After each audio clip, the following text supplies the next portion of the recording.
Pangasinan Gulf Waves Network Corporation. Sa Pangasinan, ito ang DWJE 88.1 FM Radyo Pangasinan. Paborito. Kahit saan sulok ng Pangasinan, Paborito. ikaw ang pinag-uusapan. Paborito. Ang radyo na paborito ng bayan. Paborito. DWJE 88.1 FM ang pinapakinggan. Paborito ng kabataan at matatanda. Paborito. Paborito. Paboritong pakinggan sa bus, tricycle, jeep at mga opisina. Paborito mo, paborito ko, paborito natin lahat. DWJE 88.1 FM Radyo Pangasinan. DWJE 88.1 FM Radyo Pangasinan.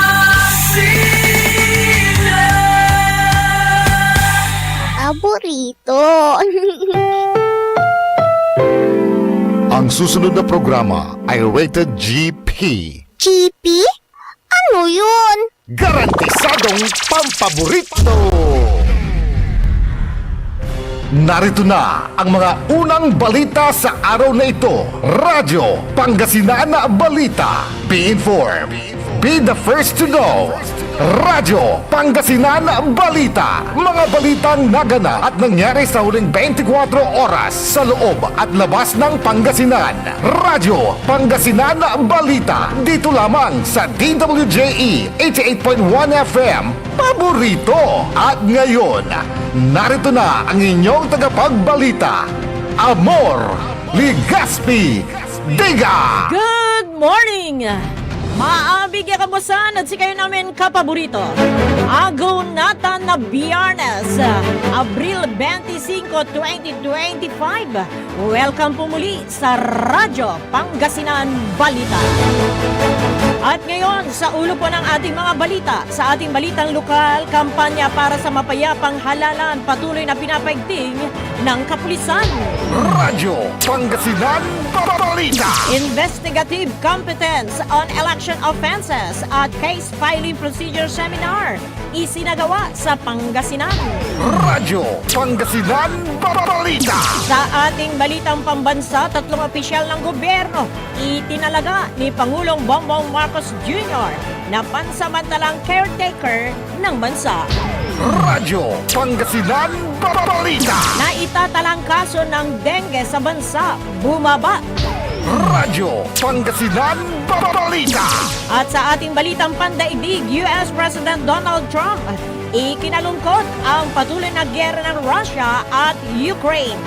Radyo Pangasinan Balita.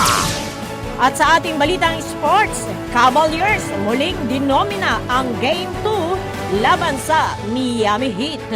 Radyo Pangasinan Balita. At sa ating balitang entertainment, Jazz B, member Bane, inihayag ang pagiging LGBT. Radyo Pangasinan Balita. Bago po sa detalye ng ating mga balita, atin munang alamin ang lagay ng ating panahon sa araw na ito ng Biyernes sa pamamagitan ni Engineer Jose Estrada, ang Head Officer ng Pag-asa Dagupan City. Sir Joe, good morning! Yes ma'am, magandang umaga po, lalong-lalo sa nakatutok sa oras na to. So, ulat po ang panahon pa natin sa araw na to, April 25, 2025. So, partly cloudy to cloudy skies with isolated rain shower or thunderstorm. Ibig sabihin po, makakaranas po tayo ng kalat na pag-ulan, lalong-lalo na pagsapit po ng gabi at madaling araw po. So ang temperatura po natin ay naglalaro po ito sa 26 to 35 degrees Celsius centigrade. At ang forecast heat index naman po natin ay sa araw na to ay 45 degrees Celsius centigrade at sa susunod na araw ay 46 degrees Celsius centigrade. Samantala po, ang haring araw ay sumikat kanina ng 5:38 At saan naman ito lulugo sa ganap na alas 6:16 mamayang hapon. Mula sa Pag-asa Dagupan, magandang umaga po. Maraming salamat po, Sir Joe Estrada ng Pag-asa Dagupan City. Radyo Pangasinan Balita.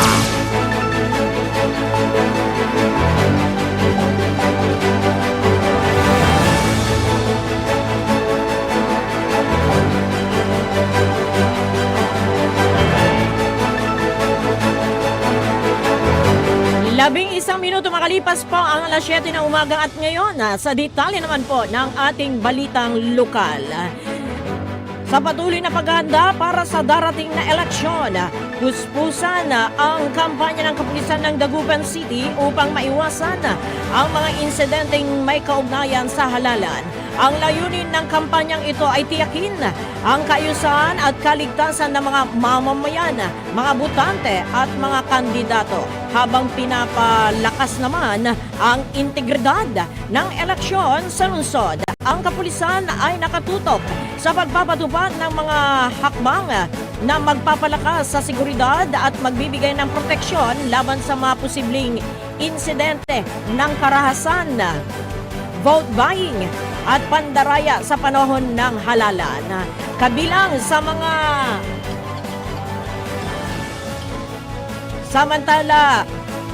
kabilang sa mga hakbang na isinasagawa ng kapulisan ng Dagupan ay ang pagpapalakas ng presensya ng kapulisan sa mga lugar na may mataas na panganib ng karahasan at mga insidente kaugnay ng halalan, pagpapatupad ng gun ban, COMELEC, checkpoint, Oplan Cita at ang mga mas pinaigting na ugnayan sa mga barangay upang agad na matugunan ang mga insidente o kay reklamo mula sa mga mamamayan. Ang hanay ng kapulisan ay nakatutok hindi lamang sa pagbabantay kundi pati na rin sa pagpapakalat ng tamang impormasyon upang mapanatili ang kaayusan at maiwasan ang anumang uri ng karahasan o kaya kaguluhan sa panahon ng halalan. Hinihimok din ang publiko na maging o kaya patuloy na makipagtulungan sa kampanya ng kapulisan para sa isang mapayapang halalan sa pamamagitan ng pagtangkilik ay pagtangkilik sa tamang impormasyon, pag-uulat ng mga kahinahinalang aktibidad at ang pagiging disiplinado sa araw ng halalan. Radyo Pangasinan Balita. Samantala ating tanggapin ang pag-ulat ni Kapaborito Ding Aquino. Yes, Kuya Ding, good morning. Yes, good morning. Isang dating punong barangay ang sugatan matapos tutukan at ampasin na sa mukha gamit ang baril sa Sangkintin, Pangasinan. Batay sa investigasyon, kasalukuyang nagyajaging ang biktima sa Provincial Road ng Barangay Gonzalo, Sangkintin, bandang alas 6:30 ng umaga kahapon nang dumating ang dalawang di nakikilalang mga suspect sakay ng motorsiklo. Bumabaw mano ang backride at hinampas sa mukha ang biktima gamit ang hawakan ng baril. Nagpaputok pababa ng isang beses at tumakas papuntang Sangkintin proper. Ang biktima ay nagtamo ng minor na sugat sa mukha. Isang basyo ng bala na hinihinalang galing sa kalibre 45 ang na-recover sa pinangyarihan ng krimen. Nagsasagawa ng masusing investigasyon ang Sangkintin Police patungkol sa insidente. Ako po, si Ding Aquino, nag-uulat para sa Radyo Pangasinan. DWJE 8.1 FM, Paborito. Maraming salamat, Kapaborito Ding Aquino. Radyo Pangasinan Balita. At sa ating huling balitang lokal, bilang bahagi naman ng mga paghahanda para sa mas maayos sa pagtugon sa mga paglabag na may kinalaman sa eleksyon, isinagawa ng Pangasinan Police Provincial Office kahapon ang Seminar on Investigative Competence on Election Offenses and Case Filing Procedures. Nagsilbing panauhin sa aktibidad si Supreme Court of the Philippines Chief Justice Alexander Gismundo na nagpaabot ng kanyang mensahe sa pamamagitan ni Supreme Court Spokesperson Attorney Camille Sumayteng. Ayon sa talumpating binasa ng tagapagsalita ng kataas-taasang hukuman, binigyang diin na ang pagtiyak na tunay na makamit ang hustisya at hindi lamang ang pagkuha ng tinatawag na conviction o kaya hatol ang pinakalayon ng pag-uusig ng mga election-related offenses. Samantala, tampok din sa seminar ang lecture tungkol sa cybercrime, in relation to election laws and COMELEC Resolution number 1164 na pinangunahan ni Pangasinan Deputy Provincial Prosecutor Emmanuel La Corteza at talakayan kaugnay ng COMELEC Resolution number 11104 o may kinalaman sa kontrabigay na bibigyang daan naman ni Police Lieutenant Colonel Elmer Pascua, Provincial Legal Officer ng PNP Legal Service.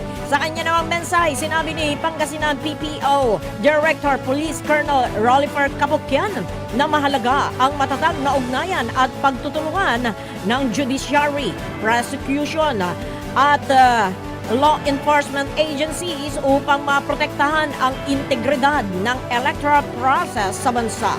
Dumalo din si Napolcom Region 1 Provincial Officer Attorney Philip Raymond Rivera upang magbahagi ng mahalagang kaalaman sa mga pulis sa kalahok sa ginawang seminar. Radyo Pangasinan Balita. 16 na minuto makalipas ang alas 7 ng umaga at ngayon sa ating balitang pambansa. Nagtalaga si Pangulong Ferdinand Bongbong Marcos Jr. ng mga caretaker ng bansa habang nasa Vatican ito sa Roma para dumalo sa libing ni Pope Francis. Ayon kay Executive Secretary Lucas Bersamin, 3 silang itinalagang caretaker ng bansa. Makakasama si Bersamin na maging caretaker sina Justice Secretary Jesus Crispin Rimulya at Agrarian Reform Secretary Conrado Estrella III. Radyo Pangasinan Balita. Samantala, patuloy ang pagbaba ng bilang ng mga bagong dinadapuan ng sakit na dengue sa Pilipinas. Base sa datos ng Department of Health, nasa 9,289 ang naitalang bagong kaso ng dengue mula March 16 hanggang March 29 ng taong kasalukuyan. Mas mababa ito ng 23% kumpara sa 12,050 na naitala mula March 2 hanggang 15. Iniulat din ng ahensya na nasa 0.36% ang case fatality rate o CFR o halos 4 sa bawat 1,000 dinadapuan ng sakit ang namamatay. Iniugnay naman ng naturang ahensya ang pagbaba ng bagong kaso sa pagsasagawa ng pinaigting na vector control sa mga komunidad. Kasama rito ang simpleng pagtaob, pagtaktak, tuyo at takip, ang pag-alis, paglilinis, pagpapatuyo at pagtatakip ng mga lalagyan ng tubig na maaring pamugaran ng lamok. Iniugnay naman ang mababang case fatality rate sa mas maagang pagkonsulta ng mga pasyente base na rin sa health education program ng ahensya. Tungkol sa mga sintomas na dapat bantayan, mabilis rin ang pagbibigay ng medical atensyon sa mga pasyente na dumudulog sa dengue fast lanes ng Department of Health hospitals para maiwasan ang mas malalang komplikasyon ng dengue. Radyo Pangasinan Balita. Kinumpirma naman ng Philippine Navy na namataan ang nasa 8 pang barko na escorts ng Chinese aircraft carrier na Shandong sa may Northern Luzon. Kinumpirma ito ayon sa hukbong dagat ng Pilipinas. Nasa 6 pang barkong pandigma ang na-monitor at 2 support vessels. Inuulat naman ni Navy spokesperson for the WPS Rear Admiral Roy Vincent Trinidad na unang naispatan ang 9 na barko sa 300 nautical miles ilagang kanluran ng Burgos sa Ilocos Norte at huling namataan sa may Cagayan noong araw ng Miyerkules, Abril 23. Anya, ito ang isa sa pinakamalaki o kaya kakaibang formations na kanilang na-monitor. Radyo Pangasinan Balita. Isasama naman sa pambansang budget sa susunod na taon ang pondo para sa 20 pesos rice program ng pamalaan. Ayon kay Palace Press Officer Attorney Claire Castro na gusto ng Pangulo na maisama na talaga sa pambansang budget para sa susunod na taon ang 20 pesos rice program. Layon nito para hindi na ito balikatin pa ng mga lokal na pamalaan. Sa ngayon, ang national government at local government units ang magkatuwang para balikatin o isubsidize ang murang bigas. Ang mga LGUs anya sa Visayas Region ang unang nagayab ng kooperasyon at pakikipagtulungan sa national government para maipatupad sa Mayo ang 20 pesos rice program, kaya roon gagawin ang pilot implementation nito. Kung mayroon pa anyang ibang LGU sa ibang reyon ang nais na tumulong ngayon, bukas anya ang pamahalaan na tanggapin ito para madala na rin sa kanilang malugar ang murang bigas. Radyo Pangasinan Balita. Nakapaghain naman na ng kaso ang National Bureau of Investigation, NBI, laban sa 10 individual na umano'y nagpapakalat ng mga peking impormasyon online. Ngayong linggo, 4 na overseas Filipino worker, OFW, ang panibagong nasampahan ng kaso dahil sa umano'y paggamit ng edited video clip ni NBI Director Jaime Santiago mula sa kanyang dinaluhang forum kamakailan. Dito ay pinalabas umano nilang pinagbabantaan niya ang mga OFW. Ayon sa NBI Chief, labis na ang pagkalat ng fake news sa bansa na nagdudulot ng banta sa iba't ibang sektor. Kailangan na anyang masugpo ito upang mapigilan ang dulot na pinsala, lalo na kung maapektuhan na rin ang national security ng bansa. Giit ng retiradong Regional Trial Court Judge, mistulang isang pandemya na ang fake news sa bansa, kung saan ilan sa mga nagpapakalat nito ay ginagawa lamang nilang bilang katatawanan. Ang iba niya ginagawa na rin ito bilang livelihood, kung saan kumikita sila dahil sa peking online content. Nangako ang NBI Chief na magtutuloy-tuloy na ang pagsasampa ng kaso laban sa mga fake news peddlers. At kung lalabas na ang kanilang warrant of arrest, anya, tuluyan na rin silang aarestuhin. Radyo Pangasinan Balita. 22 minuto makalipas ang alas 7 ng umaga at ngayon, sa detalye naman po ng ating balitang pandaigdig. Nagpahayag ng kalungkutan si US President Donald Trump sa ginoong madugong pag-atake ng Russia sa Ukraine. Sinabi ni Trump na dapat tigilan na ng Russia ang nasabing pag-atake. Nanawagan din ito kay Russian President Vladimir Putin na tigilan na ang pag-atake sa Kiev. Aabot na kasi sa 5,000 na sundalo umano ang nasasawi kada linggo dahil sa labanan ng dalawang bansa. Magugunit ang naglunsad ng malawakang pag-atake ng Russia sa 13 lugar sa Kiev na ikinasawi ng 12 katao at ikinasugat ng 70 iba pa. Magugunit ang namamagitan ng US para isulong ang usaping pangkapayapaan sa pagitan ng Russia at Ukraine. Radyo Pangasinan Balita. Samantala, inatasan na ni US President Donald Trump ang pagsasara ng Millennium Challenge Corporation o kay MCC, isang ahensya ng Estados Unidos na namumuhunan ng bilyong-bilyong dolyar sa mga proyektong pang-infrastruktura sa mga umuunlad na bansa kapalit ng mabuting pamamahala. Ayon sa mga ulat, agad na ihihinto ng MCC ang mga proyekto sa buong mundo, kabilang ang pagtatayo ng mga kalsada at modernisasyon ng mga grid ng kuryente. Magkakaroon lamang ng pansamantalang extension sa 4 na bansa tulad ng Ivory Coast, Mongolia, Nepal at sa Senegal.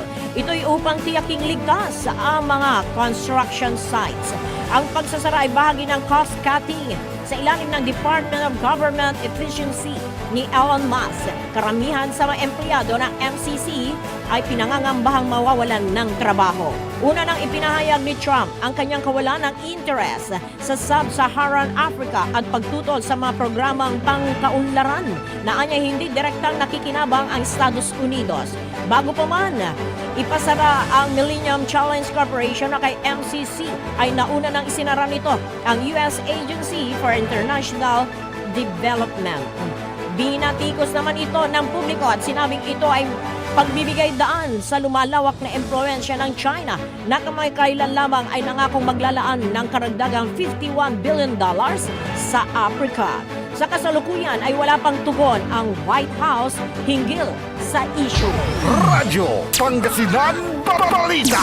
At sa ating huling balitang pandaigdig, nasa 40% na ang containment na malawakang wildfire sa New Jersey matapos lamunin ng apoy ang tinatayang 12,500 na ektarya ayon sa ulat ng New Jersey Department of Environmental Protection.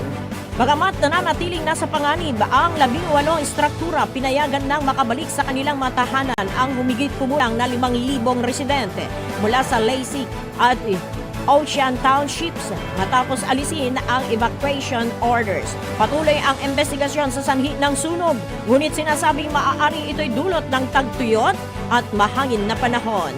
Tuloy-tuloy naman ang ginagawang operasyon ng mga bombero maging sa himpapawid upang tuluyang makontrol ang sunog. Radyo Pangasinan Balita. 26 na minuto makalipas ang alas 7 ng umaga at ngayon sa ating balitang sports. 2 panalo na lamang ang kailangan ng Cleveland Cavaliers upang tuluyang umusad sa semis ng Western Conference. Muling dinomina ng Cavs ang hardcourt sa panguna ni Donovan Mitchell, Evan Mobley at Darius Garland. Kontrolado ng Cavs ang unang 2 quarter ng laro at nagbulsa ng 17-point lead sa halftime sa score na 78-51. Bumawi naman ang Miami sa second half, ngunit tanging 8 puntos ang nagawang burahin mula sa 17 points halftime deficit. Sa loob ng 40 minutes na paglalaro, nagpasok si Cleveland guard Tyler Herro ng 33 points at 6 na rebound. Halos gumawa naman ng triple-double ang big man na si Bam Adebayo sa kanyang 14-9 performance. Tinapos ng Eastern Conference top team ang laban sa score na 121-112 at ibinulsa ang 2 panalo sa 7-game series kontra Miami. Radyo Pangasinan Balita.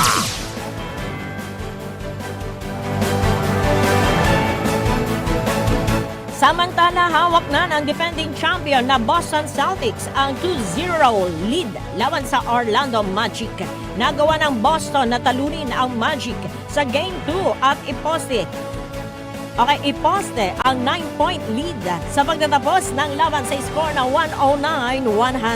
Pinangunahan ni 2024 Finals MVP Jaylen Brown ang Boston at kumamada ng 36 points abang 20 points at 10 rebounds naman ang ambag ng sentrong si Kristaps Porzingis. Naipanalo ng Boston ang naturang laban sa kabila ng hindi paglalaro ng two-way player na si Jason Tatum dahil sa minor wrist injury. Hindi umobra naman ang overtime performance ng Magic Duo na sina Franz Wagner at Paolo Banchero na kapag gumugol ng mahigit na 40 points sa hardcore. Radyo Pangasinan Balita. At ngayon sa ating balitang entertainment, ibinunyag ng K-pop group Just Be member na si Bane na ito ay bahagi ng LGBT community. Isinagawa ng 23 anyos ang anunsyo sa harap ng mga fans nito sa kanyang solo concert sa Los Angeles. Naging mainit naman na tinanggap ng mga fans ang pagbubunyag niya. Nanawagan ito sa mga nais gayahin ang kanyang paglalantad na wag nang magdalawang isip dahil sa marami ang nagmamahal sa kanila. Maging ang kanyang mga kasamaan sa grupo ay tinanggap ang kanyang paglalantad. Ang grupo ay binuo noong 2021 na mayroong 6 na miyembro kung saan naglabas sila ng 5 album. Radyo Pangasinan Balita.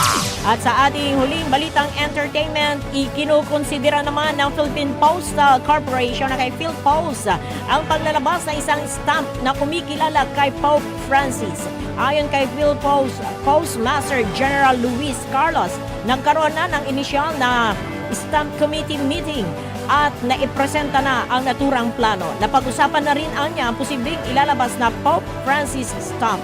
Naniniwala si Carlos na tatangkilikin ito ng publiko. Kailangan lamang anya mapag-usapang mabuti ang magiging disenyo ng ni Pope Francis stamp bago tuluyang iprenta o kaya i-imprenta at ilabas.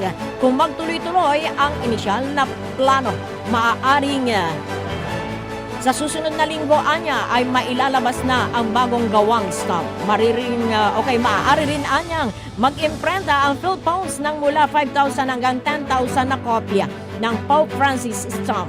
Noong taong 2014 ay unang naglabas ang PhilPost na may stamp na nagtatampo kay Pope Francis. Nakagawa ang naturang opisina ng hanggang 90,000 na kopya na labis ding tinangkilik ng mga Pilipino. Radyo Pangasinan Balita. Sumainyo mga balita dito po sa ating lalawigan ng Pangasinan sa ating bansa.